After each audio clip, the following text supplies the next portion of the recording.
Hi everybody, Cheryl Knowlton coming at you with your Dynamite tip of the day. Today I had a major epiphany and I was just so excited about it that I really wanted to share it with you.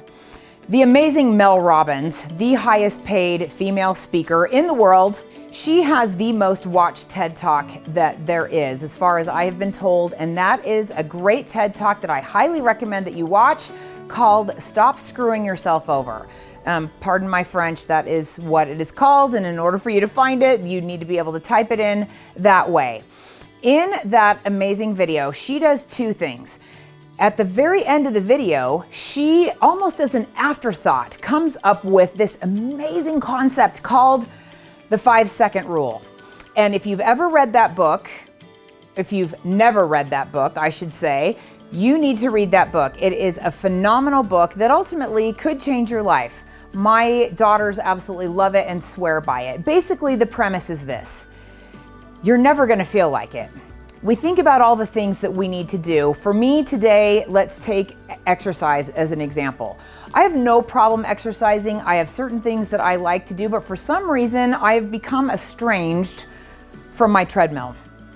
After preparing and running, I've already done 2 half marathons this year. I've been doing other workout programs, including weightlifting, and I've been losing weight, but I haven't been running because I don't have a specific marathon that I'm training for, or half marathon that I'm training for, because the one I was going to do, I wound up having a conflict. There's another lesson in that for another day.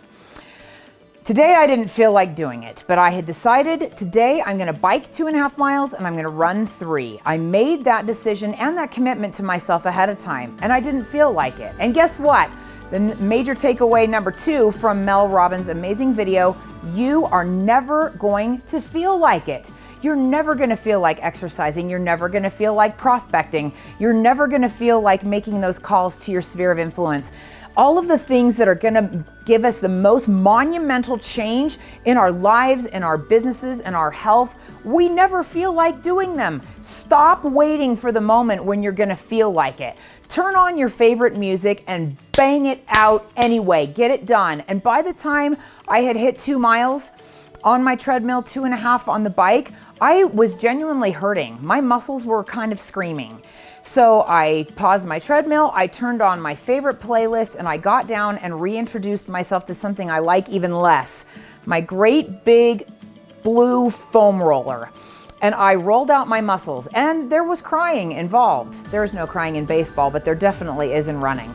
I rolled out my muscles, turned the playlist up louder, and I got back on the treadmill, and I didn't just walk fast, I ran that last mile. I absolutely crushed it. And by that time, I did feel like it, and I was having so much fun.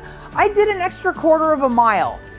And there was some dancing afterwards involved in the kitchen because I was so proud of myself. It was a major breakthrough for me that I've experienced again and again, and sometimes I kick myself and I think, I've learned this lesson already, I know this. But the biggest problem we have is the big difference between what we know and what we do. I've heard this amazing quote: to know and not to do is simply not to know. Let's put some of our awesome knowledge to use. Let's stop waiting until we feel like it and just go handle those amazing things that you know you need to do in order to really move the needle in your life or in your business. And that is your Dynamite tip of the day.